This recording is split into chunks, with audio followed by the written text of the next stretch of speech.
I watched a show on PBS last night, a complete presentation of a Broadway show that I saw some years ago called Girl of the North Country. All of its lyrics by Bob Dylan. And I know I gave a talk about 4 or 5 months ago called The Times They Are Changing, and it was a tribute in a way to how Dylan's um, lyrics speak to the present tense. And this show was even more present tense. It's a show about a boarding house in, I think, Minneapolis or nearby in the 1930s, in the middle of the Great Depression. And nobody has money. The man who runs the boarding house is out of money. The people who are boarding don't have enough money to give him. His wife has Alzheimer's. His son has no job. His daughter is a found woman left in the room 20 years before by a black family, and they raised her. And they're full of people who are on the edge, on total edge. There is no idea of future, no promise. The world as they know it at that moment is just darkness, and they can't afford to keep the boarding house open. So you're getting the picture of a kind of a dark space. The Dylan lyrics in the show are extraordinarily cogent and meaningful, but I think the song that really hits me is Like a Rolling Stone. You're all alone, like a rolling stone. Um, I bring all this up because I've been looking at the world through a fairly different lens, as I think many of us are right now. You know, things are shifting. Truth is lies, lies are truth, which what you knew before to be the the path may be confusing. People you thought you knew you don't know. The world is kind of headed in directions that we don't really cognate or understand. It's not the way it used to be. Um, our level of comfort, those of us who have comfort, are experiencing remarkable challenges, or the beginning of challenges, or the sense of the future having challenge. No direction home, like a rolling stone. Uh, how to move forward, how to find guidance, how to find your way in this kind of a time. And I will tell you that in the show, which is stunningly beautiful and probably available for any of you who want to watch it, but not uplifting particularly, pretty, pretty sad. And it's pretty sad because there's so little guidance. People have no idea how to go forward at all. They have no idea. The closest you get to guidance in this show, and perhaps in our lifetime, is love, which taps into the guiding force. Love is the doorway to the guiding force. And as you watch love quietly, in some ways with great struggle, announcing itself into this environment of people who are in such struggle and pain, you feel so deeply what it means to have love. And for many people, it's as close as they get to the divine, if you will, to the holy, to the greater picture that we are all in. But if you have been lucky enough in this lifetime to suddenly understand, cognate, realize, open your eyes to the greatness of our existence, you start to see how connected we are to a source that really is, if you will, the emblematic expression of love itself.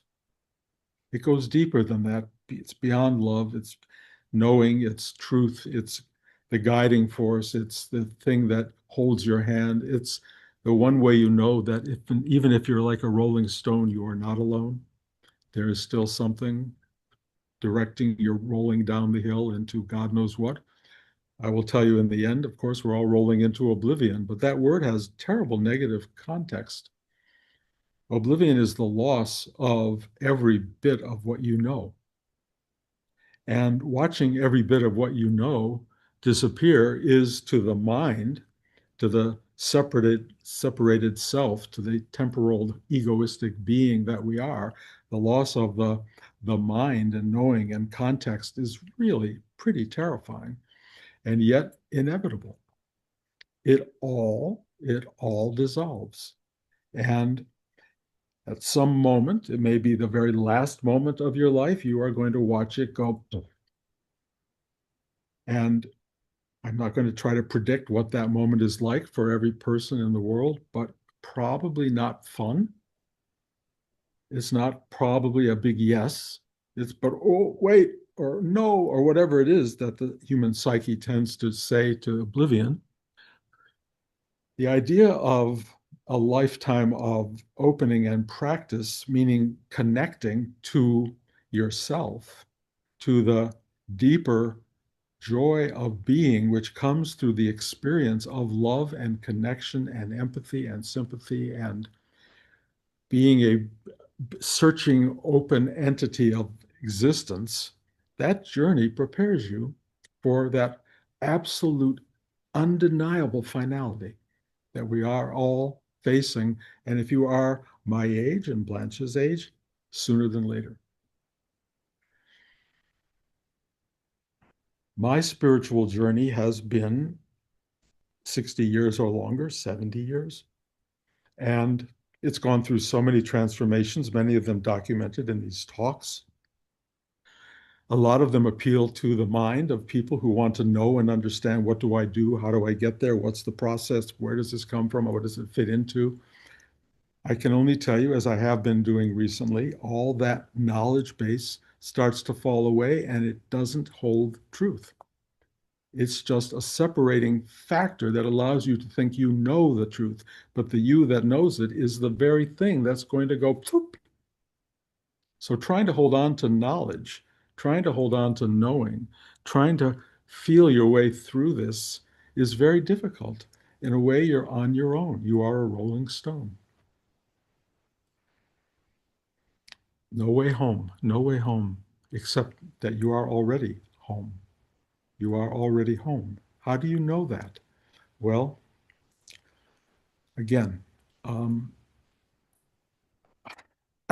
personal stories, and I know I fill these talks with stories.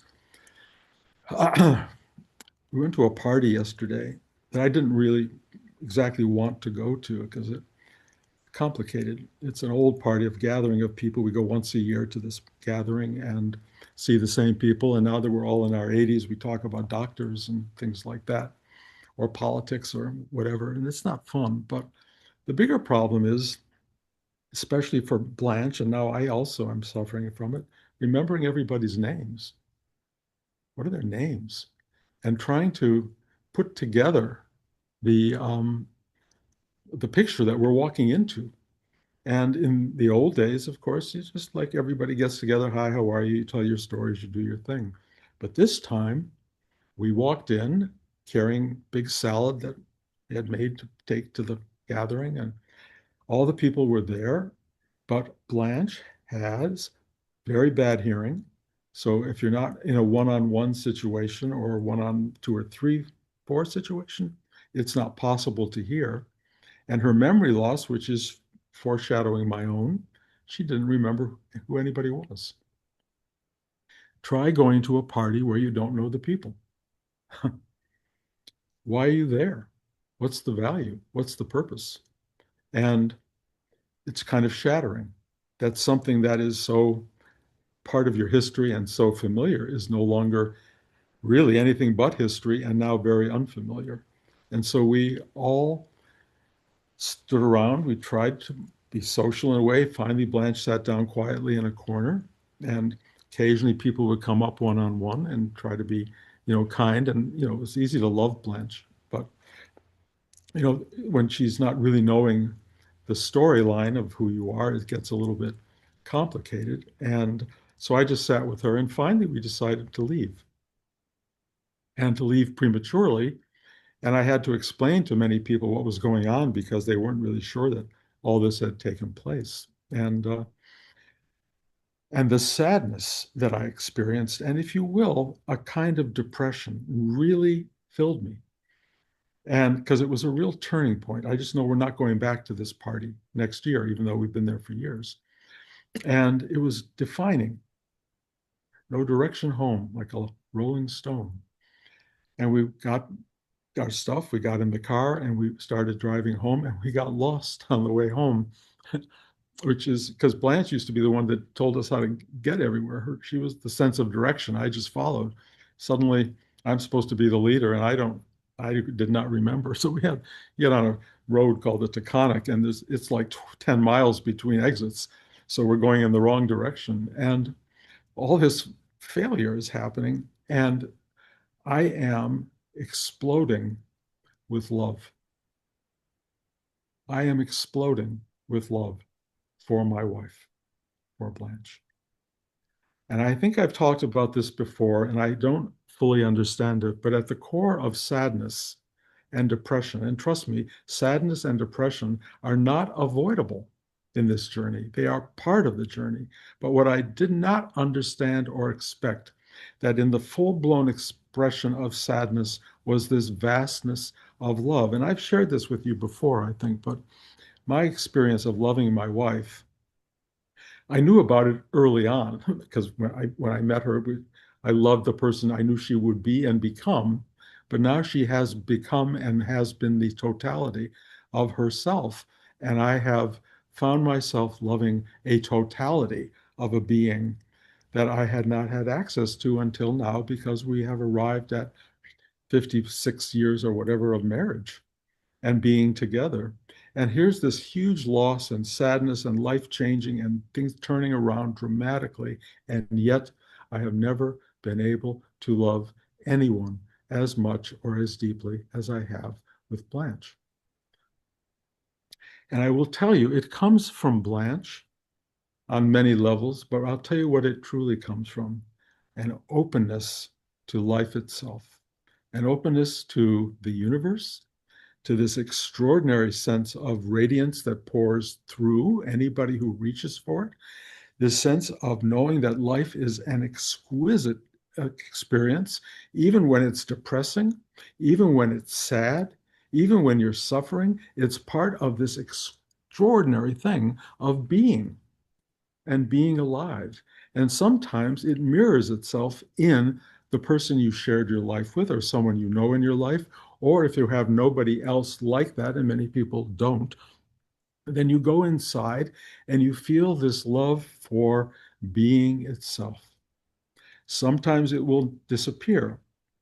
Sometimes, and I've shared this with you before, the loss of that experience becomes a greater teaching than the having it. How does that work? It tries you to the very depth of your soul. It takes everything away. And then, and I tell you this because it's my experience, it returns with the tiniest touch, the tiniest little touch, and it goes because you know it's still there. You know this oneness, this totality, this thing that makes you, made you, brought you into this manifested state is your very core essence of being. And its very primary sort of descriptive idea is love. I say this weekly pretty much, but now it's really like we call it living it, living the talk, you know, finding your way because of this inner guidance. But now, let me share this again. If you do this meditation or any spiritual practice or any prayer or anything at all for special treatment, to be protected, to be kept comfortable, to be protected from life itself, the person wanting all that is a problem because it's going to lose the battle. You are going to be, and already are, on your own. And you will be a rolling stone. And you could end up in a boarding house with people who have no money and an owner who's going to lose the boarding house. There is a real dark thrust to parts of life, basically to the end of life, but it can be at any point in life. And historically, we have gone through on this planet, in this world, all of these different transformational spaces of great lushness and joy and expansion, which is what most of us have lived through in the last however many 50, 60, 70 or more years. And we've also had periods of Great Depression, wars, struggle, horrible things going on everywhere, and people have to find their way through it. You know, I've said this multiple times, but my parents, in the middle of a war, in a time of great struggle and trial, gave birth to me. And why they came together, I can only imagine because it feels like it was love. They wanted to make love, they wanted to express love, they wanted to feel love, and I came born into a world at war with nothing but love. And I don't know my own journey. I don't understand my journey. I don't know why I was allowed to touch something as large as universal space and love, but I was, and I have become, in a way, an obedient servant of that force. And that force is remarkable. I am so grateful to have a tiny touch of what it is. And I don't know why it's telling me to share it with all of you, but it is. I don't know why I'm living primarily at this point to do that. I know the great beneficiary of this is Blanche because that's who I'm with all day long. And I can't give her enough love. I can't express it. But I'm telling you all, when I sit down in this class, the love that comes through for each one of you, and I mean this seriously, the love that comes not from knowing you personally and not from the story and not from the sharing of the drama of life, the love that knows you comes through and wants to nurture you. It just wants to touch you. And all it takes is this or that. That's all it takes. And poof, there you are in concert with the Creator itself.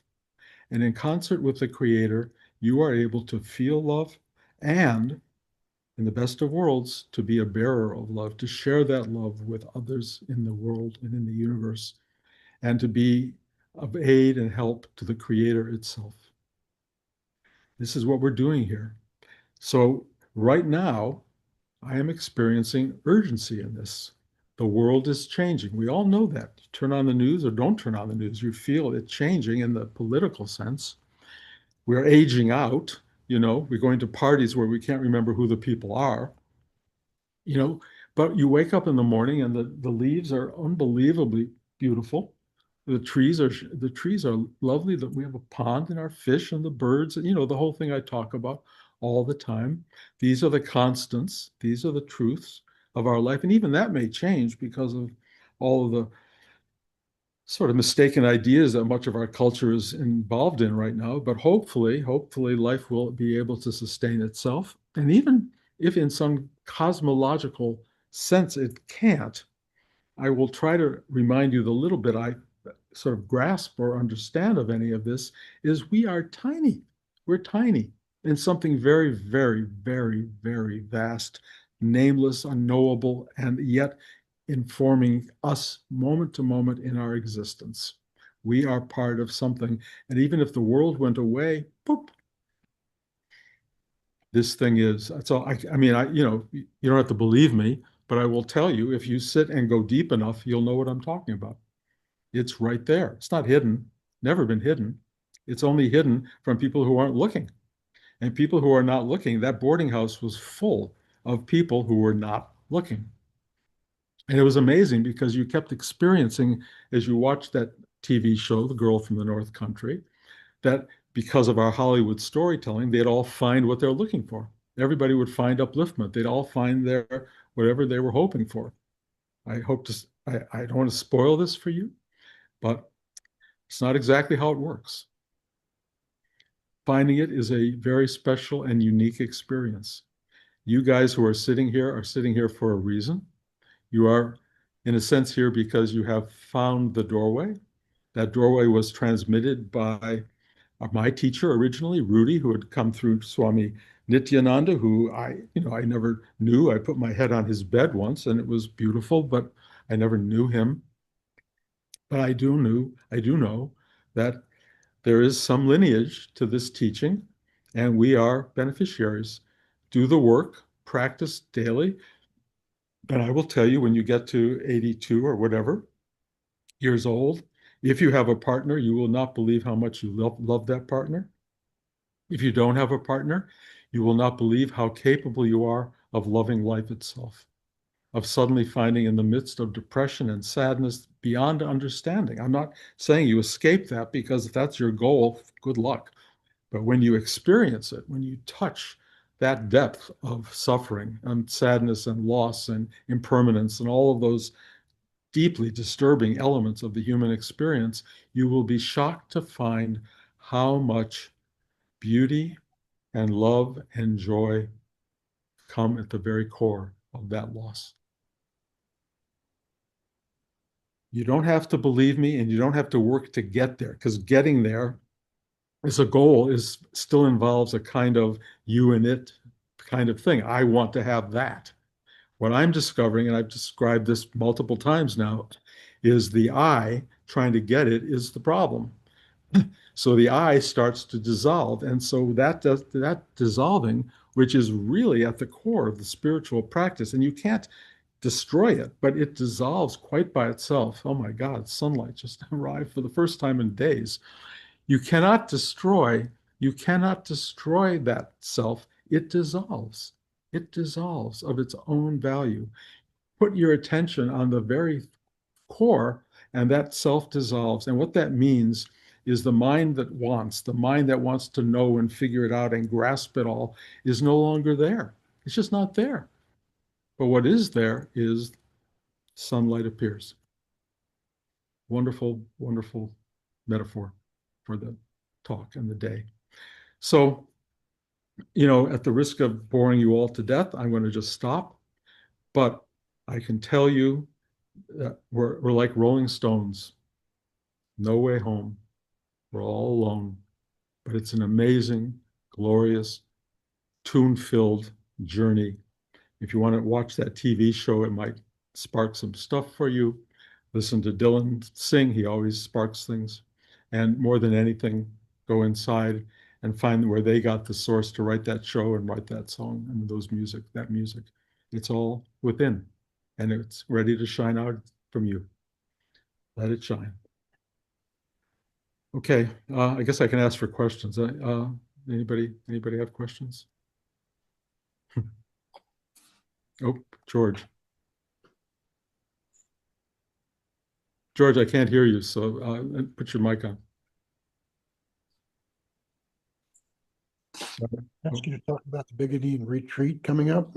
Okay. Uh, I want to mention once again, on the 14th and 15th of June, we are going to have the retreat in Big Indian. Um, it's a space devoted to Rudy. It's Big Indian is Rudy's creation. I was there the day he discovered it. I watched him walk around the property, and I've never seen such ownership and joy because he saw a future for it. The property has been through endless transformations and problems and difficulties, but it's also been a space of gathering. It has a phenomenal statue of Rudy there that is a absolute place of worth and value. It's worth the time to get there, to see it, to sit with it. The classroom is still filled with his energy and beauty. And we gather there. We try to every year for a weekend if we can. And we're going to do it June 14th and 15th. There are hotels and Airbnbs to stay in up there. You can just come for the day or 2 days, whatever you would like. And we really would love to have you all come and share that time with us. I believe it's going to be possible for the first time to do a Zoom also from from that space, which I've never been able to do before. So I will try to do a Zoom class. One thing we're asking for people who come uh, is a donation of $50 per person per day.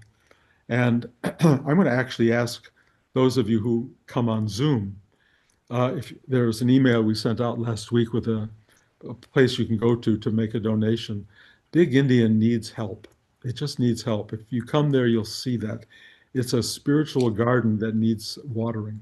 It needs you to bring forth energy and help to the environment. And those of you who can make a donation that can help it, I don't like to be a salesperson, but I will tell you Rudy created something that could have enormous longevity and beauty if we can all try to support it. And if you are available and able to do it, use the email that I sent, and I'll probably send another one to make a donation because it needs you and it needs all of us if you care.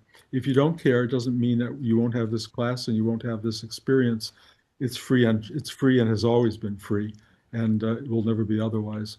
But if you want to help out Rudy's space, please feel free to do it. If you want to come, please write me and tell me you're coming because I'm assembling a list of Oh, how many people we will have there, and I need a response. So if you can send that to me, I would help. I would help. It would help a lot. Thank you, George. Thank you. Anybody else? Bruce, Yes, how do you know how much in total is needed financially for Big Indian? Is it like, probably more than we should be talking about. I know, but like 100,000, You 200? know, you know, I mean, it's a question of what we do with the big building more than anything. But we need to sustain and maintain what's there now. The big building, which is, it's got about 20 rooms and room for dining room and everything, is spectacular, but it's very decrepit. So whether or not we can save that building may be a bigger investment than you're talking about. How that will work, I don't know. But I do know what is there houses people. It provides a gathering space for classes that are really, you'll see whenever anybody comes, they are a heightened level of experience just because of the gathering and because of the effort made to get there. But if beginning were to be saved completely, probably something beyond our ability right now, but not necessarily, and we'll be gaining more information as we go forward. Anybody else? Okay. Thank you, guys. Thanks for listening. Again, if you're coming to the retreat, let me know. Oh, one last thing. I'm going to take next weekend off and go out with my family we're going to rent a place and spend time together. So there will be no class next weekend. Okay. But the weekend after it will be another West Coast class. And I Sorry, will, Bruce, can I ask you a quick question? yes, uh-huh. Sorry, but, is it okay to come on Saturday morning or you recommend coming Friday evening? No, the classes are Saturday and Sunday.